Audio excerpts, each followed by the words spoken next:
Welcome to my channel. இந்த வீடியோல review பண்ண போற படம் ஜஞ்சிதாரான்ற இந்தோனேஷியன் ஹாரர் பிலிம். இந்த படம் ரீசெண்டா நெட்ஃபிளிக்ஸ்ல வந்திருக்கு. இப்போதைக்கு இந்தோனேஷியன் லாங்குவேஜ்ல மட்டும்தான் ஸ்ட்ரீம் ஆகுது. இங்கிலீஷ் சப்டைட்டில் கொடுத்திருக்காங்க. படம் எப்படி இருக்குன்னு சொல்றதுக்கு முன்னாடி படத்தோட கதையை கிளான்ஸா பாத்துடலாம். படத்துல முதல் சீன்ல ஒரு 10-12 வயசு இருக்கிற ஒரு பையனும் பொண்ணும் ஏதோ ஒரு பாழடைஞ்ச ஃபேக்டரி மாதிரி இருக்கிற பில்டிங்குக்கு வராங்க. அவங்களுக்கு பேய் பிசாசு இது மாதிரியான விஷயத்துல ரொம்ப ஆர்வம் போல இருக்கு. அங்க அது மாதிரி ஏதோ ஒண்ணு இருக்குன்னு அத பாக்க வந்திருக்காங்க. வந்த 2 பேர்ல பையன்தான் பொண்ணுக்கு பட்டுன்னு பார்க்க கூடாது, பேய ஓர பார்வையில மெதுவா பார்த்தாதான் தெரியும்னு இன்ஸ்ட்ரக்ஷன்லாம் கொடுக்கறான். அப்போ அந்த பொண்ணு ஏதோ பெரிய ட்ரம்முக்கு பக்கத்துல இருந்த செவத்துல ஏறி நின்னுக்கிட்டு அந்த பையன் கூட பேசிக்கிட்டு இருக்கு. அந்த பையன் கூட பேசிக்கிட்டு இருக்கும்போது அந்த ட்ரம்முக்குள்ள இருந்து பேய் மாதிரி பயங்கரமா ஒண்ணு திடீர்னு வந்து அந்த பொண்ணை பிடிக்க பாக்குது. 2 பேரும் தப்பிச்சு ஓடும்போது அந்த பொண்ணு கால் தடுக்கி கீழே விழுந்துடுது. முன்னாடி ஓடிக்கிட்டு இருந்த பையன் பின்னாடி அந்த பொண்ணை பாக்குறான். அந்த பேய்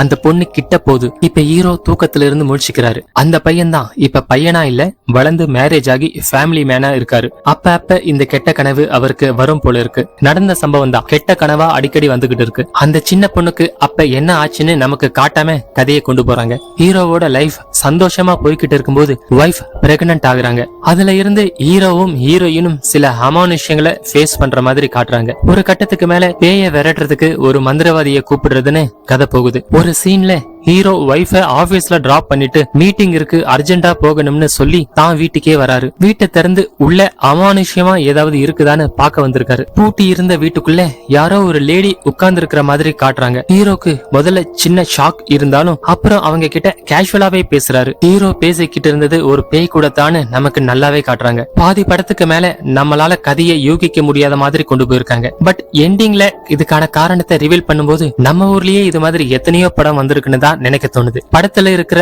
பெரிய பிளஸ் பாயிண்ட் ஆரம்பத்துல இருந்து கடைசி வரைக்கும் எங்கேயும் லேக் இல்லாம ஆடியன்ஸை எங்கேஜா வச்சிருக்காங்க. எனக்கு பெரிய மைனஸா படுற விஷயம் மெயின் வில்லி மாதிரியான கேரக்டர் ஒரு விஷயம் பண்ணுவாங்க. ஆனா சைக்கலாஜிக்கலா யோசிச்சா அந்த அப்படிப்பட்ட கேரக்டர் அதை செய்ய மாட்டாங்க. என்ன செய்வாங்கன்னு படத்தை முழுசா பாத்தீங்கன்னா உங்களுக்கே தெரியும். அது என்னன்னு நான் இப்ப சொன்னா ஸ்பாயில் பண்ண மாதிரி ஆயிடும். அதனால இந்த படத்தோட ஸ்டோரியை இதோட முடிச்சுக்கலாம். இந்த படத்தை பார்க்கலாமா வேண்டாமானா தாராளமா ஒன் டைம் பார்க்கலாம். பட் ரெக்கமெண்ட் பண்ற அளவுக்கு இல்ல. படத்துல எல்லோருமே தேவையான நடிப்பை அளவா கொடுத்திருக்காங்க. நடிப்புல எந்த குறையும் இல்ல. அதே மாதிரி கேமரா பிஜிஎம்னு எதுலயும் குறைகளை பார்க்க முடியல. ஓவராலா படத்துக்கு நான் கொடுக்கிற ரேட்டிங் ஆவரேஜ். இது என்னோட பார்வை மட்டும்தான். நீங்க இந்த படத்தை பாத்தீங்கன்னா படம் எப்படி இருக்குன்னு உங்களோட கருத்துக்களை கமெண்ட்ல சொல்லுங்க. இது மாதிரி வேற ஒரு வீடியோல மறுபடியும் பார்க்கலாம். தேங்க்யூ.